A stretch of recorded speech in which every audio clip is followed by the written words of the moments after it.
Hello friends, गया lecture बात ने આપણે આગળ વધારીએ।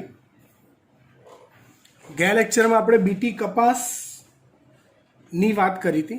એક પારજનીનિક વનસ્પતિ ઉત્પન્ન કરી હતી બીટી કપાસ નામની।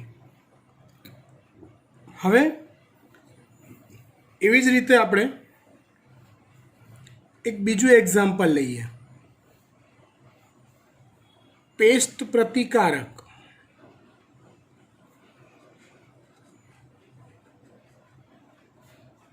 वनस्पति। आम तो આપણે બીટી કપાસની વાત કરીને તો એ પણ પેસ્ટ પ્રતિકારક વનસ્પતિ જ છે, બરાબર ને। અહીંયા એક બીજું એક્ઝામ્પલ આપણે લઈએ। તમાકુનો છોડ એના મૂળ પર एक सूत्रकृमि એટલે કે કીટક પરોપજીવી છે, જેનું નામ છે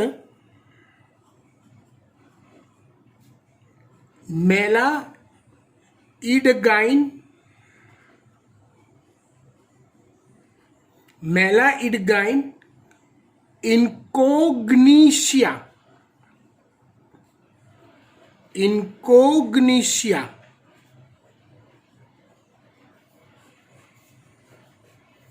આ સૂત્રકૃમિ તમાકુના મૂળ પર પરોપજીવી છે। ફરીવાર નામ શું છે એનું? મેલાઇડગાइन ઇન્કોગ્નિશિયા। એના મૂળ પર પરોપજીવન ગાળે છે અને ધીમે ધીમે એના મૂળનો નાશ કરી દેશે, જેના લીધે પાક ખૂબ જ ઓછો ઉતરે છે।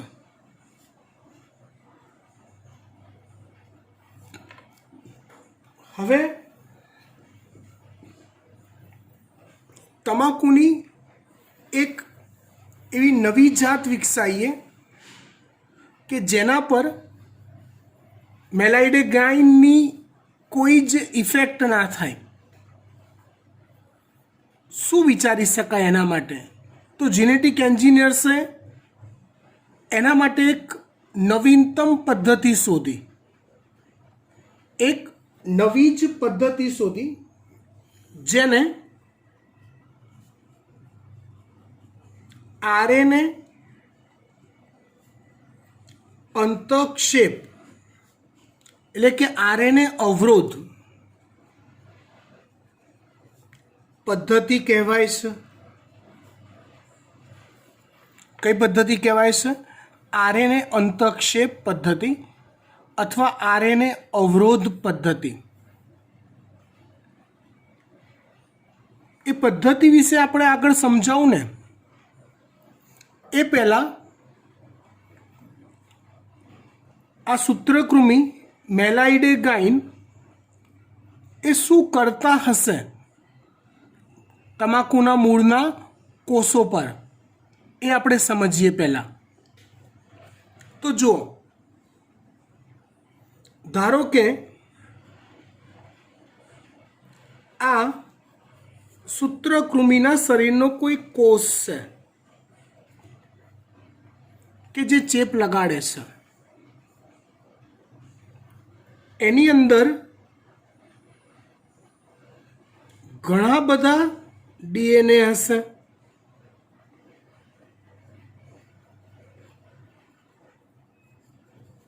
એની અંદર આવા ઘણા બધા ડીએનએ હશે।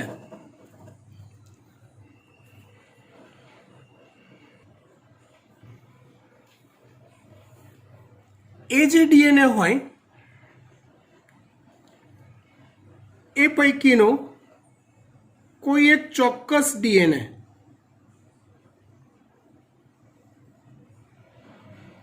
એ પ્રત્યાંકન કરી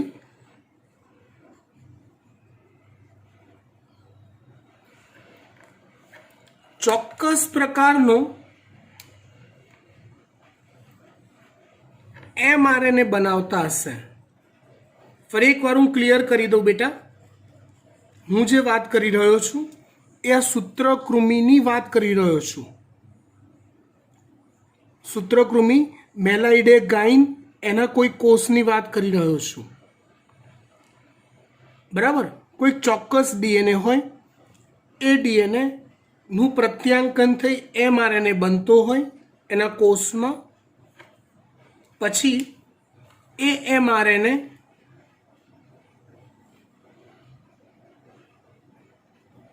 નું ભાષાંતર થાય, ટ્રાન્સલેશન થાય અને કોઈ ચોક્કસ પ્રકારનો પ્રોટીન બનતો હોય. આ એવો પ્રોટીન હોય કે જે મૂળના કોષોનો નાશ થવા માટે જવાબદાર હોય.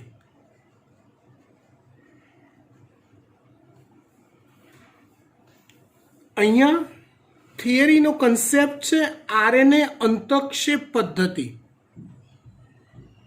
મતલબ કે રોગ પેદા કરનાર સજીવ દ્વારા ઉત્પન્ન થતું જે રોગકારક પ્રોટીન, આપણો પર્પસ છે તમાકુના મૂળનું રક્ષણ કરવું. તો કે આ પ્રોટીન જો ઉત્પન્ન નહીં થતો હોય તો તમાકુના મૂળનું રક્ષણ થશે. આ પ્રોટીન ઉત્પન્ન નહીં થતો હોય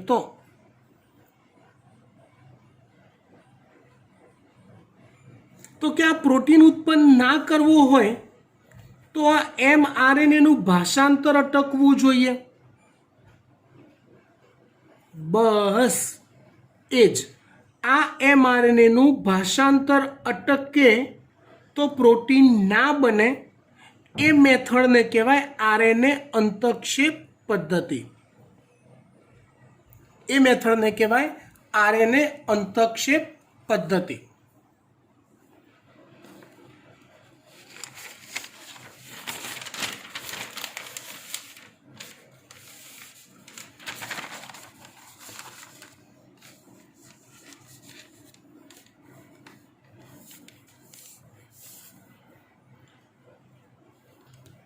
જો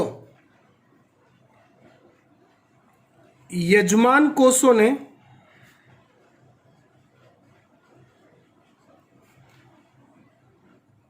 નુકસાન કરતું કોઈ ચોક્કસ પ્રોટીન એ પરોપજીવી દ્વારા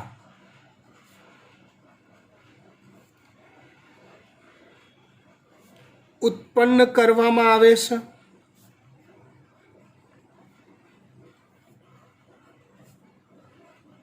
જીનેટિક એન્જિનિયર્સ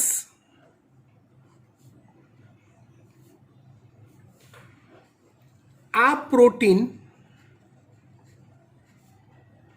શોધી કાઢે છે. પહેલા તો ત્યાર પછી તે પ્રોટીન પેદા કરવા માટે ના જવાબદાર mRNA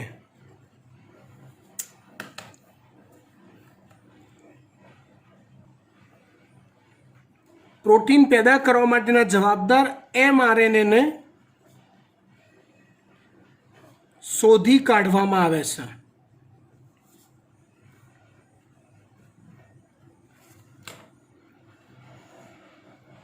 અને આ mRNA ને નું ભાષાંતર અટકાવી પ્રોટીન સંશ્લેષણ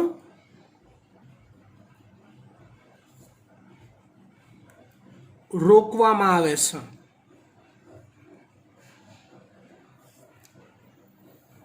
આ સ્ટ્રેટેજી પર વર્કઆઉટ કરવાનું છે.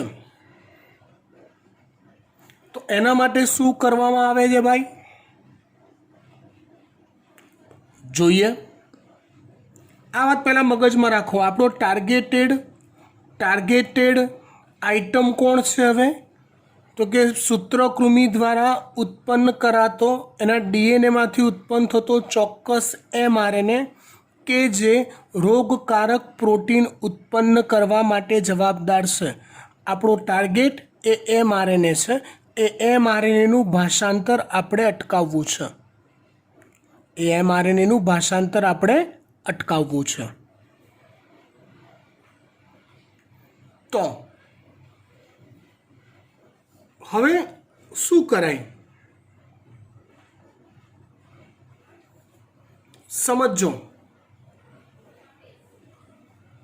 યજમાન કોષમાં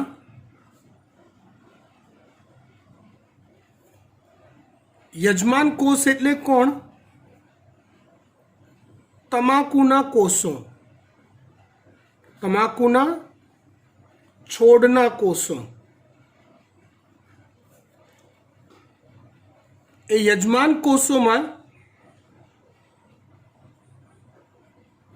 ચોક્કસ ડીએનએ નું ઉમેરણ કરાય. હવે કોઈ પણ ડીએનએ બહારથી જો વનસ્પતિ કોષમાં દાખલ કરવો હોય તો આપમેળે દાખલ થાય ના. એને દાખલ કરવા માટે તમારે ચોક્કસ પ્રકારના વાહકનો ઉપયોગ કરવો પડે. આની આગળનું ચેપ્ટર યાદ કરો. વનસ્પતિ કોષોમાં વાહક તરીકે ઉપયોગ કરવા માટે એગ્રોબેક્ટેરિયમ ટ્યુમિફેસિયન્સ નો ઉપયોગ થાય છે.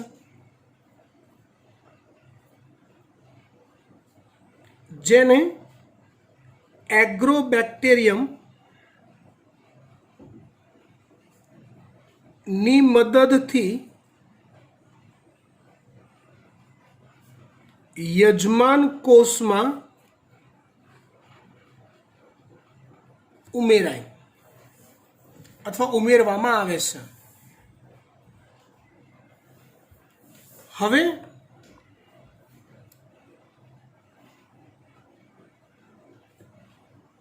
આ ડીએનએની ખાસિયત શું?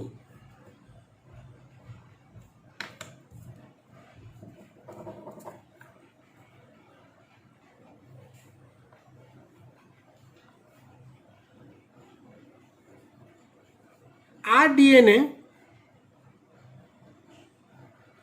માંથી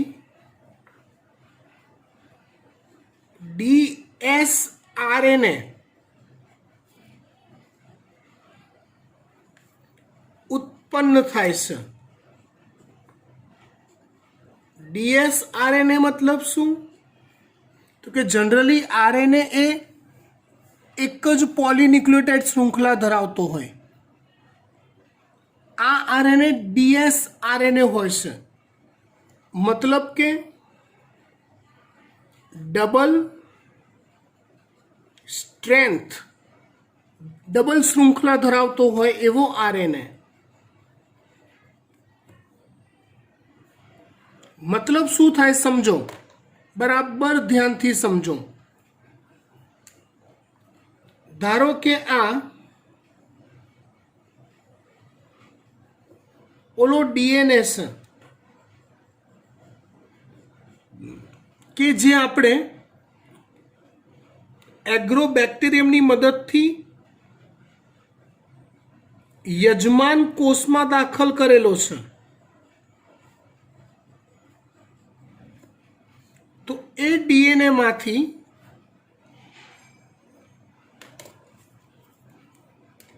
આવા બે અલગ અલગ એસએસઆરએનએ બને.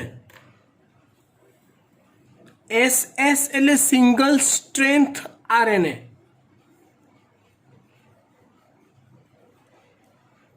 પણ આ બંને કેવા હોય તો કે એકબીજાના પૂરક હોય.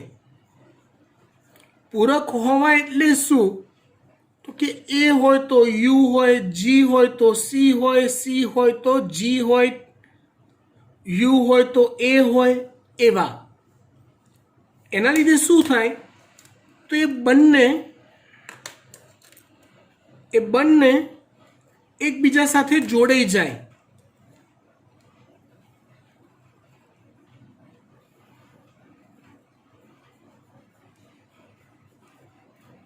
સામે અને આ રીતે dsRNA બને, એટલે કે ડબલ સ્ટ્રેન્થ RNA બને. આવું ક્યાં બને છે તો કે યજમાન કોષમાં બને છે.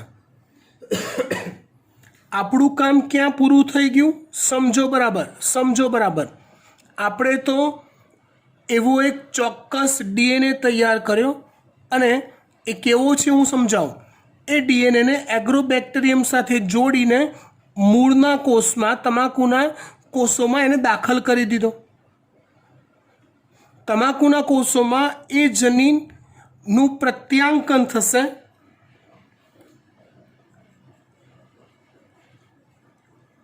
અને આવા બે અલગ અલગ સિંગલ સ્ટ્રેન્થ RNA બનશે, એકલ શૃંખલા ધરાવતા.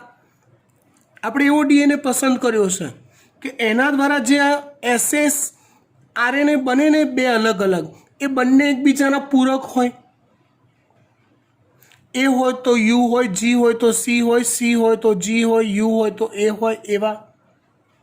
એ બંને એકબીજા સાથે જોડાઈ જાય અને dsRNA બને, ડબલ સ્ટ્રેન્થ RNA બને.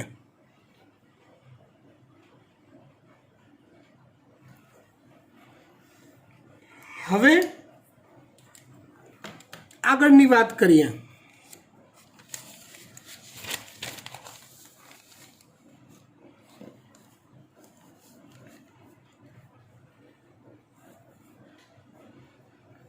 આ જે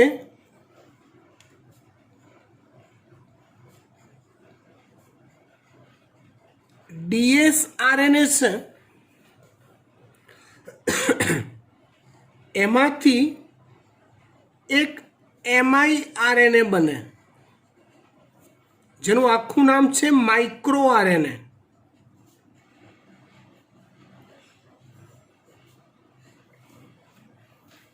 આ માઇક્રો RNA કે miRNA ની ખાસિયત શું છે સમજો બરાબર. તો એની ખાસિયત એ છે કે સૂત્રકૃમિ દ્વારા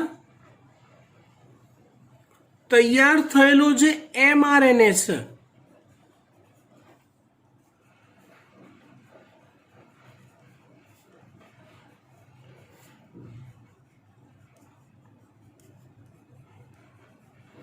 કે જે પ્રોટીન સંશ્લેષણ કરીને પથારી ફેરવે છે, તો સૂત્રકૃમિ દ્વારા તૈયાર થયેલા mRNA સાથે એના કોઈ એક ચોક્કસ ભાગ સાથે આ miRNA માઇક્રો નાનો RNA છે એ જોડાઈ જાય છે અને અહીંથી એ ટુકડો તૂટી જાય છે. ફરી એકવાર ટોપિકની શરૂઆત કંઈક આવી હતી. આપણે કરવું છે RNA અંતઃક્ષેપણ. સૂત્રકૃમિ દ્વારા ચોક્કસ DNAનું પ્રત્યાંકન થઈને mRNA બનતો હોય, એ mRNAનું ભાષાંતર થતું હોય, ટ્રાન્સલેશન થતું હોય, એ ટ્રાન્સલેશન થઈને પ્રોટીન બનતો હોય ચોક્કસ. આ પ્રોટીન મૂળનો નાશ થવા માટે જવાબદાર હોય. જીનેટિક એન્જિનિયરોએ વિચાર્યું કે આ પ્રોટીન બનવાનો જો બંધ થઈ જાય તો વાર્તા પૂરી થઈ જાય, ચેપ આગળ ના વધે. તો મેથડ એ લાયા કે પ્રોટીનને બનાવતા અટકાવવા માટે આ mRNAની પથારી ભેરવી નાખો, એનું પૂરેપૂરું ભાષાંતર ન થાય એવું કંઈક કરો. એ mRNAના ભાષાંતરમાં અંતક્ષેપ અવરોધ ઊભો કરો. એ પદ્ધતિને કીધું RNA અંતક્ષેપ પદ્ધતિ. તો એના માટેની મેથડ શું શોધી લાયા? તો કોઈ એક નવો ચોક્કસ ડીએનએ, જેને આપણે યજમાન કોષમાં દાખલ કરીએ, એટલે કે વનસ્પતિના કોષમાં, તમાકુના કોષોમાં દાખલ કરીએ એગ્રોબેક્ટેરિયમની મદદથી. તમાકુના કોષમાં એને દાખલ કર્યા પછી શું થતું હશે? તો કે એમાંથી આવા બે સિંગલ સ્ટ્રેન્થ આરએનએ બનતા હશે પ્રત્યાંકન દ્વારા. પણ એ બંને આરએનએ એકબીજાના પૂરક હશે, સંકેત અને પ્રતિસંકેત જેવા. એટલે બંને એકબીજા સાથે જોડાઈ ડીએસ આરએનએ બનશે, ડબલ સ્ટ્રેન્થ આરએનએ યજમાન કોષમાં બને છે. આ ડીએસ આરએનએમાંથી એમઆઈ આરએનએ એટલે કે માઇક્રો આરએનએ બને છે. આ માઇક્રો આરએનએ કેવો હોય? કે જે સૂત્રકૃમિ દ્વારા બનેલો જે mRNA હોય એના કોઈ એક ચોક્કસ ભાગ સાથે જોડાઈ શકતો હોય. આ છે mRNA. અને જો જોડાઈ ગયો એટલે આખા mRNAનું પ્રત્યાંકન થાય નહીં, અને માટે ચોક્કસ પ્રોટીન બને નહીં. ચોક્કસ પ્રોટીન બને નહીં એટલે રોગકારક અસર મૂળના કોષોને થાય નહીં, સૂત્રકૃમિ ચેપ આગળ વધારી શકે નહીં. વાર્તા પૂરી. તો તમાકુના આવા પ્રકારના છોડ પેદા કરવાનું શરૂઆત કરી. આટલી વાતને લખી કાઢીએ ફટાફટ. બરાબર. આ ડીએસ આરએનએ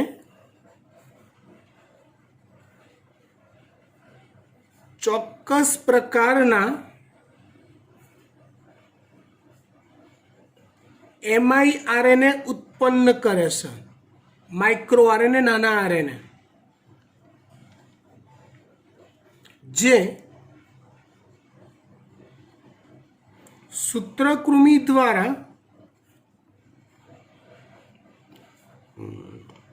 ઉત્પન્ન કરાયેલા mRNAના કોઈ ચોક્કસ ખંડ સાથે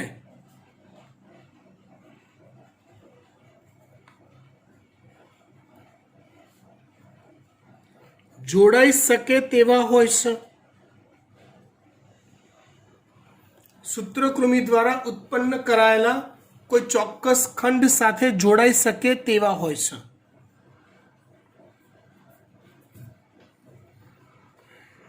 mRNA એ સૂત્રકૃમિના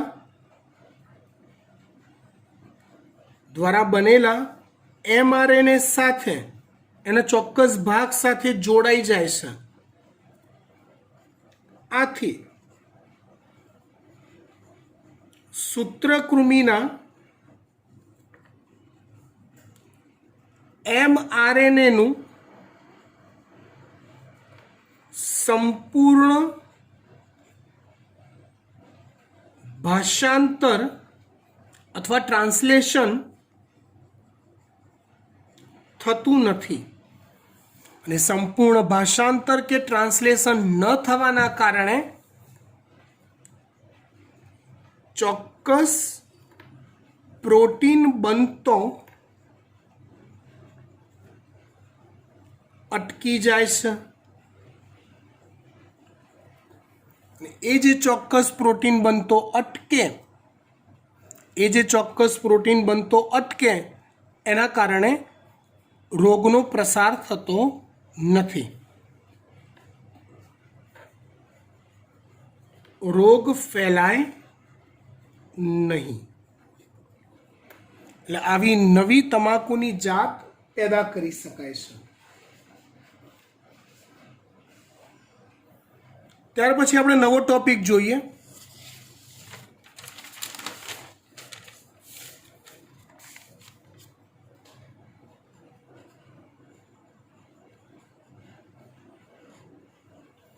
ઔષધીય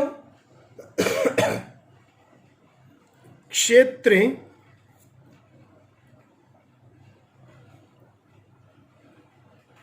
જૈવ તકનીકી પ્રયોજન.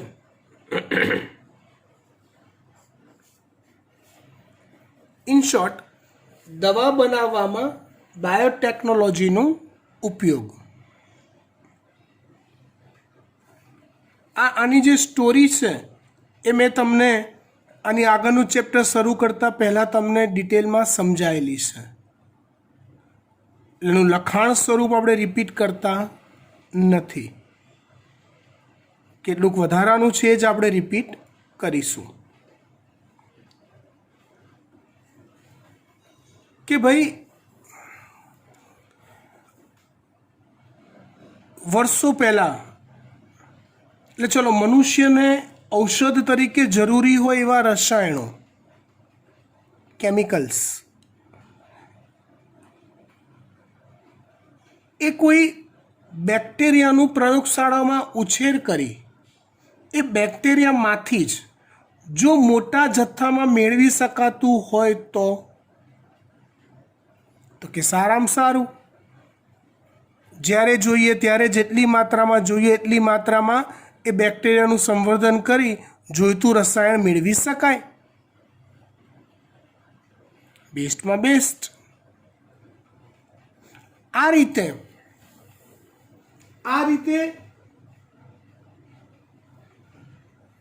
લગભગ ભારતની અંદર આવા 12 પ્રકારના રસાયણો છે કે જે લેબોરેટરીમાં ઉત્પન્ન કરાઈ રહ્યા છે.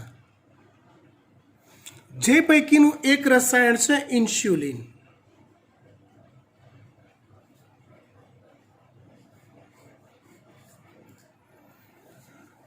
જે પૈકીનું એક રસાયણ છે ઇન્સ્યુલિન.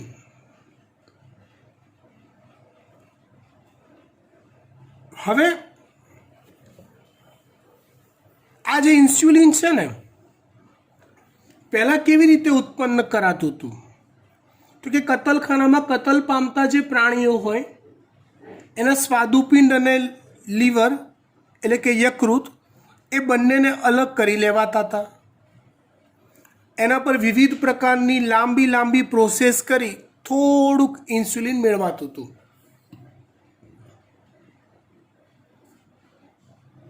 એમાં બહુ બધા પ્રોબ્લેમ્સ રહેતા હતા, બહુ બધી સમસ્યાઓ રહેતી હતી. સમજો. એટલે હવે એ ઇન્સ્યુલિનનું જે ઉત્પન્ન કરવાની મેથડ છે એને આપણે બાયોટેકનોલોજીની મદદથી કન્વર્ટ કરી દીધી. ઈ કોલાઈની અંદર આપણે ઇન્સ્યુલિન પેદા કરવાનું શરૂ કર્યું. હવે સૌથી પહેલાં માનવ શરીરમાં અથવા સસ્તનના શરીરમાં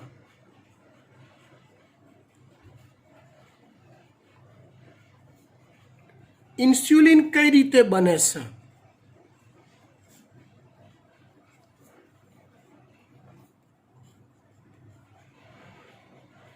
એની વાત કરીએ.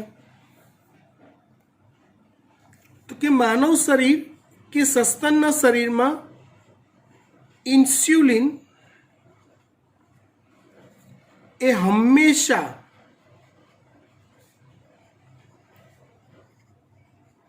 પ્રો ઇન્સ્યુલિન સ્વરૂપે હોય છે, સ્વરૂપે તૈયાર થાય છે.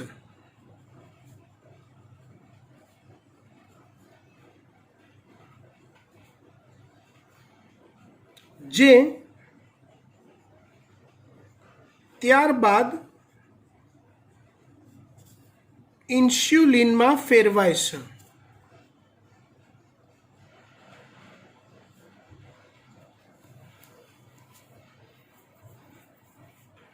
હવે પ્રો ઇન્સ્યુલિન એટલે શું તો એ પહેલા સમજીએ.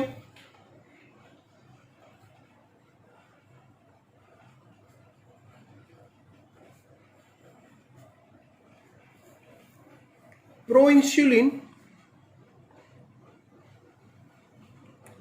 કંઈક આવું હોય છે. આ પોલીપેપ્ટાઇડ શૃંખલા છે.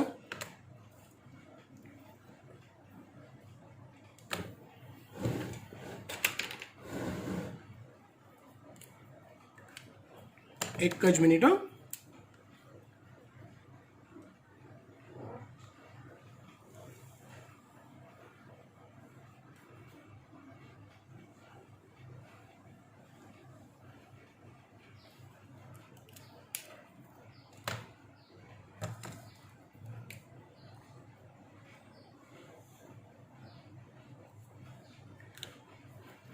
આવી હોય પ્રો ઇન્સ્યુલિન શૃંખલા,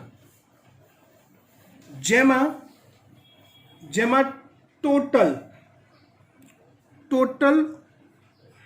આખી શૃંખલાને 3 ભાગમાં વહેંચીએ તો આ બ્લેક કલરની છે ને એને આપણે એ શૃંખલા કહી દઈએ અથવા એ પેપ્ટાઇડ કહીએ.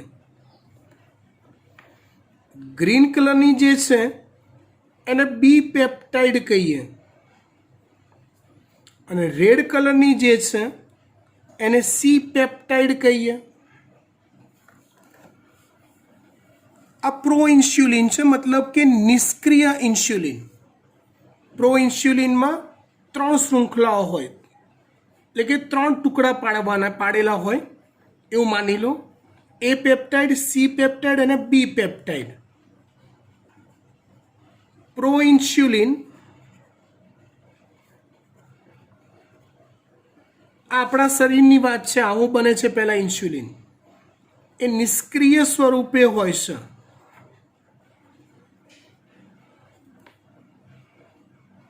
જેમાં એ, બી અને સી આવી 3 શૃંખલાઓ ખેંચાયેલી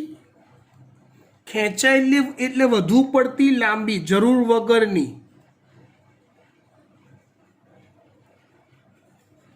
વધુ પડતી લાંબી સ્વરૂપે હોય છે. હવે એ પ્રો ઇન્સ્યુલિનમાંથી જ્યારે ઇન્સ્યુલિન બને કામનું, ઇમ્પોર્ટન્ટ ઇન્સ્યુલિન, તો એ કંઈક આવું હોય છે. આ બ્લેક શૃંખલા અને આ ગ્રીન શૃંખલા એ બંને એકબીજા સાથે ડાયસલ્ફાઇડ બંધથી જોડાય. કયા બંધથી જોડાય બેટા? ડાયસલ્ફાઇડ.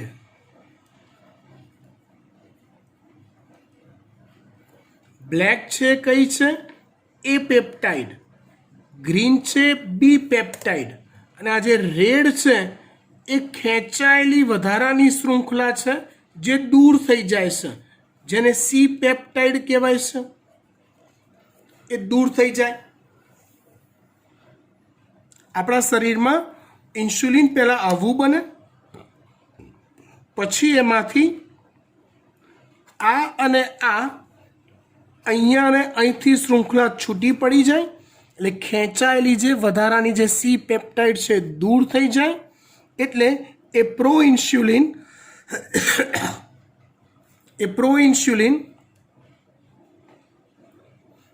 એ ઇન્સ્યુલિનમાં ફેરવાય. આ રહ્યું, જેમાં એ પેપ્ટાઇડ અને બી પેપ્ટાઇડ હોય અને બંને એકબીજા સાથે ડાયસલ્ફાઇડ બંધથી જોડાયેલા હોય.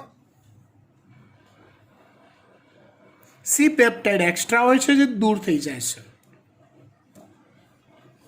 આવું આપણા શરીરમાં થાય છે કુદરતી.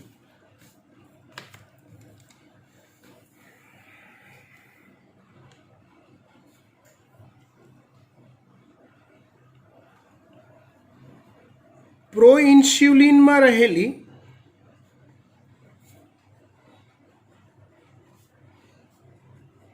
સી પેપ્ટાઇડ એ વધારાની શૃંખલા છે જે दूर थई जाय छे। पछी ए पेप्टाइड श्रृंखला अने बी पेप्टाइड श्रृंखला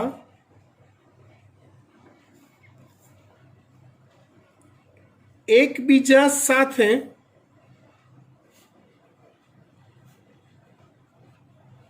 डायसल्फाइड बंधथी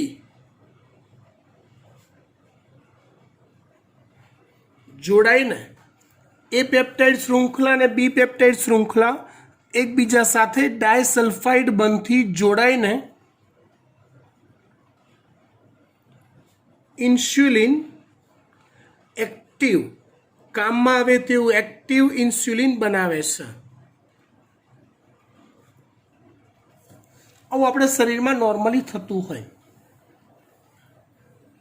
હવે વૈજ્ઞાનિકોએ શું કર્યું?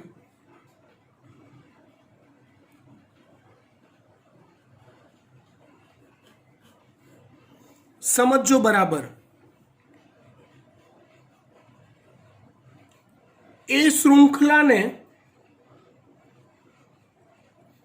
एक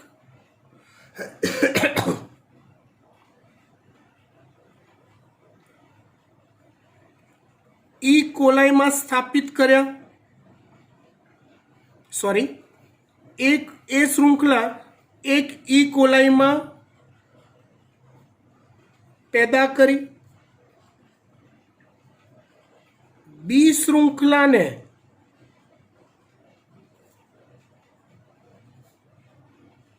बीजा ई कोलाई में पैदा करी। मेथड गया गया चैप्टर नी मतलब के अहींया जे कटिंग नु काम कर्यु ने तो एक बार कटिंग कर्यु एवुं कि जेमांथी खाली इंस्युलिन नी ए श्रृंखला ज पैदा थाय, एने प्लाज्मिड साथे जोड्યું અને એક ई कोलाई में स्थापित कर्યું। પછી આ મેથડથી જૈવ ભઠ્ઠીમાં એ શ્રૃંખલા पैदा કરી। બીજું ફરીવાર કટિંગ કર્યું જેમાંથી બી શ્રૃંખલા पैदा થાય, પ્રોટીનની ઇન્સ્યુલિનની પ્લાઝમિડ સાથે ફરીવાર જોડ્યું, બીજા ઈ કોલાઈમાં સ્થાપિત કર્યું, જૈવ ભઠ્ઠીમાં બી શ્રૃંખલા તૈયાર કરી। આમ ए श्रृंखला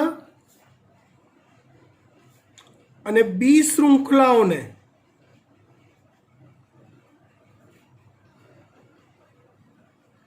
स्वतंत्र रीते तैयार करी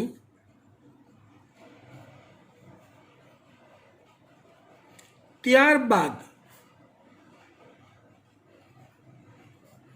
त्रीजी प्रक्रिया में बन्ने श्रृंखलाओं ने